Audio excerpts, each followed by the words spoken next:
कार्यकर्त्यांसाठी लढला पाहिजे असा लढवय्या नेता म्हणजे रविराज भाऊ आहे. आणि मला असं वाटतं की वाढदिवसानिमित्त एवढंच सांगेन की मी जे भाग्य बोलतो ते नेहमी सत्य होत असते.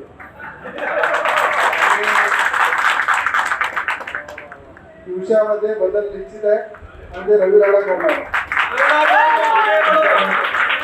आणि त्या बदलेमध्ये प्रामाणिक सच्चा भारतीय जनता पार्टीचा कार्यकर्ता जो विश्वासाने भारतीय जनता पार्टीसोबत शून्यापासून जुळलेला आहे, काम करत आलेला आहे. आणि मला माहीत आहे की दिवसा मतदारसंघाचे आमदार रविराज भाऊच होते त्यावेळेस त्यांची तिकीट कापण्याचं काम सुद्धा मी केलं.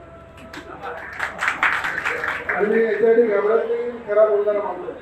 आता मुख्यमंत्र्यांशी बोललो मी की गव्हर्नमेंट मेडिकल कॉलेज त्यांनी मंजूर करून दिला, केंद्रामध्ये मान्यता करून दिल्या.